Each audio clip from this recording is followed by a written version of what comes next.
Welcome to How to Ruin Stardew Valley. The game is famous for its charming gameplay, but today we're going to use the worst glitch possible to break it entirely. Many of these game-breaking cheats have been patched out in update 1.6, but one of the most notable that remains is the chair skip. First of all, don't do this. The beauty of Stardew Valley is the experience. This playthrough will not enhance your experience. Now, on the PC version, we can still use item spawn codes in our name and farm name. The additional settings don't really matter, but selecting the Meadows Lands farm is ideal for speed. Don't skip the intro cutscene, and we begin with an island totem, an iridium sprinkler, melon seeds, pumpkin seeds, and magic rock candy, which sells for 5,000 gold each. We still have goals to complete, like foraging and fishing. There are many items that we can collect, so we don't have to cheat them in. Collect spring foraging, then head to Pierre's shop. If you talk to Gus twice and block his way to enter the shop, you can get in before him. How evil. Now sell the magic rock candy for 5,000 gold each and eat one for a nice speed boost. Head to Robin's shop, picking up any forage on the way, buy a telephone and an oak chair. Then we call Pierre repeatedly. This will spawn items in our inventory. Now we chose melon seeds, pumpkin seeds and magic rock candy. These are crucial for the community centre. Do this 40 or so times, sell 90% of the magic rock candies and keep 8 of each of the seeds. We then go back to Pierre to buy the parsnip seeds, and we may as well pick up the backpacks too. Now if we call Gus after 12 noon, making money becomes even faster.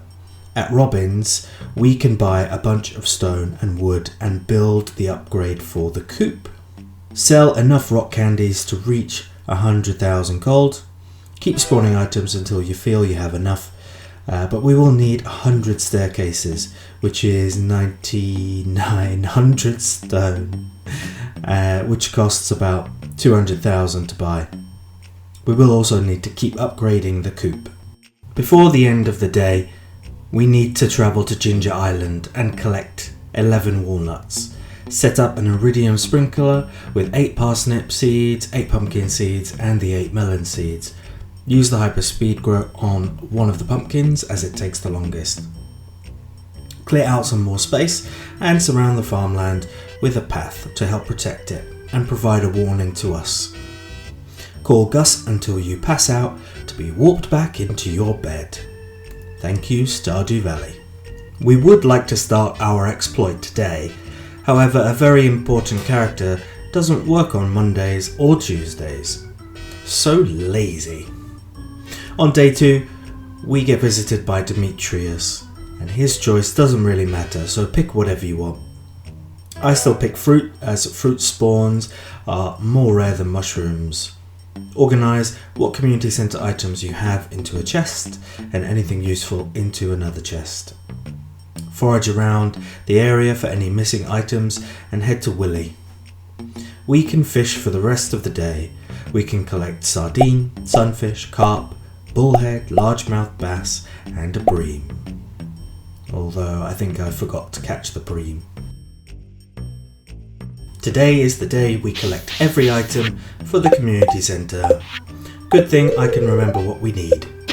I guess 1200 hours of playtime has to count for something. Head to the secret woods to check for any additional forage. We're unlucky, but head to Marnie's for 9 o'clock. Buy a chicken and name it 689 and 688. I have a full list in the description.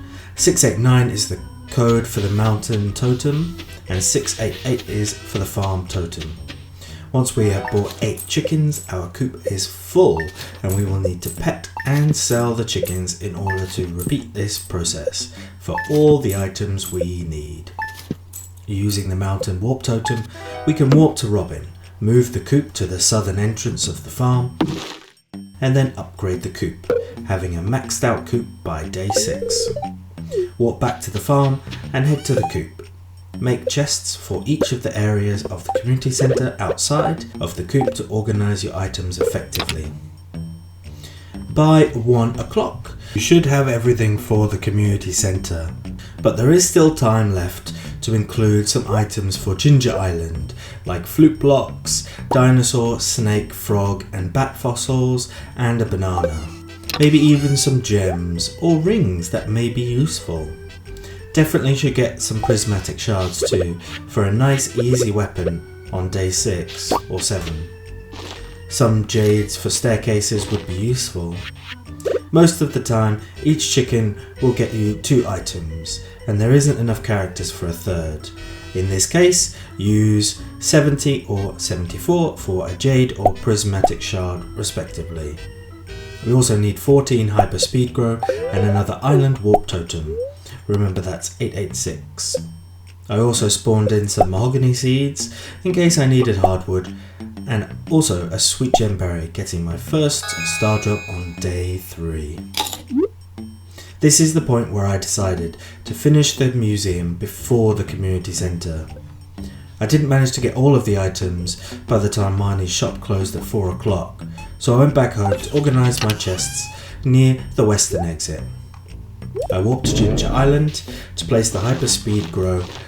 I have 5 for each of the crops and then gather more walnuts. Because it's raining, we can solve the gem bird puzzle and then unlock the bridge ready for tomorrow. On day 4, we clear out some more space on our farm and wait for Marnie's shop to open and start obtaining items for the museum while getting prismatic shards. When walking around, I was giving gifts to people, and sometimes they would say my name. Sort of useful. Also, I do think it might be possible in this run to obtain max friendship with every single character. Honestly, you could just spawn in some tea and get max friendship with everyone by just spamming them until they get max friendship. So I donated 72 items to the museum in 2 trips, which was enough for the key to the sewers, but I couldn't donate the rest of them. So I walked to the island to do more collecting, but don't forget to bring a bomb like me. After receiving the key to the sewers, we pick up all the other donations and head to the museum. We transition the screen to the village at 8 AM to start the cutscene with the community centre and then head to the museum. We collect all of the rewards, including a magic rock candy and a crystallarium. After this, we head to the mines. Now we need level 2 mining to gain the crafting recipe for staircases. So stay in the mines, trying to get as far down as possible and then pass out ready for day 6. We receive a message in the mail from the wizard, so now it's time. Pick up a farm warp totem and visit the wizard. After the cutscene, walk to the farm and fill your inventory with community centre items. Best to start with forage as it's the first one available.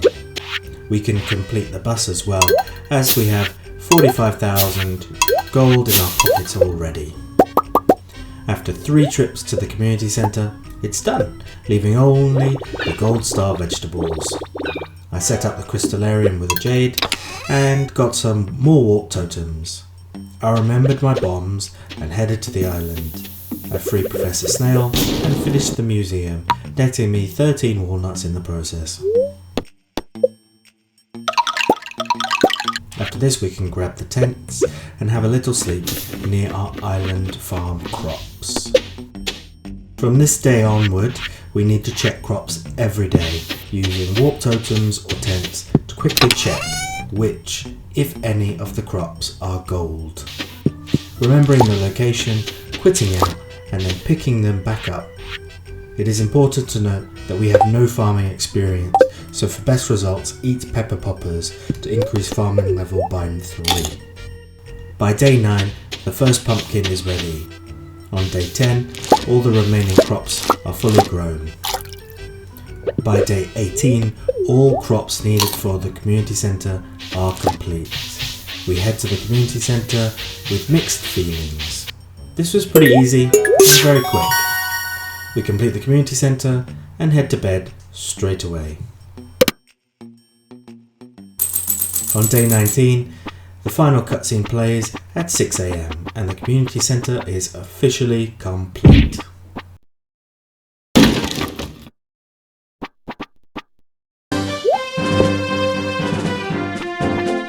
So that's how you ruin Stardew Valley.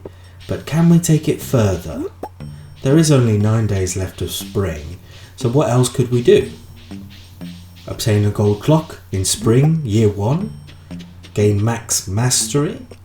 Have every warp totem on the farm? Yeah, that'll do. Head to the mountain area, use the out of bounds glitch to get past the boulder in our way. We can see the wizard needs our help, so let's get to helping. Now we have a greenhouse, so we could set it up with sprinklers and starfruit. We head to the desert, pick up the galaxy sword, then head to the sewers to grab the relic. Head back to the boulder and use the boulder skip. We could bring some mayonnaise or a fishing rod to make sure we can get past the goblin. We try to get to the end of the volcano and grab as many walnuts as possible. If you want to get more farm walnuts, plant lots of parsnips on the area of land available. The missing bundle would be possible if you're Blade, because you'd need 5 Gold Star Ancient Seeds by the end of Spring Year 1. Unfortunately, I don't have this capability, but I know he could. I planted a lot of kale to gain some farm levels, but there is a better way. Buy every book to move even faster and spend the day gaining funds by calling people. Day 22, I finished the mines using my galaxy sword and 90 staircases to blitz through it. This is also the day I finished the wizard's quest. This allowed me to access the most broken setup, changing one's own name and a phone. Now we can gain unlimited access to money and any item we want at any time. I use it to gain the legendary fish for making some more fish ponds. There's more, but we'll do it later. On day 23, we use the skip to get back into the witch's hut. Use it to walk to the wizard's basement. We don't need to be friends with anyone for this cheat through.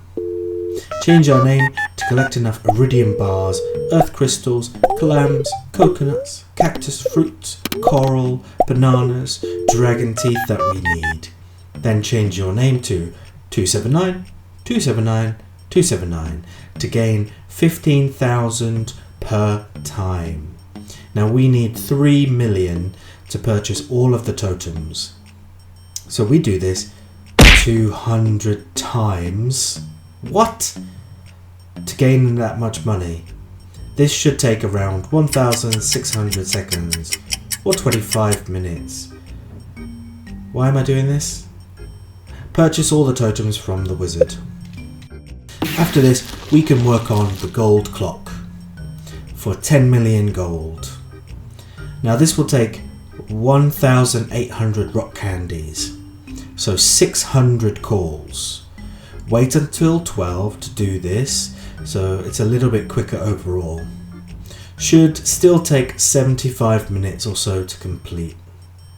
Now we have the gold clock in spring of year 1.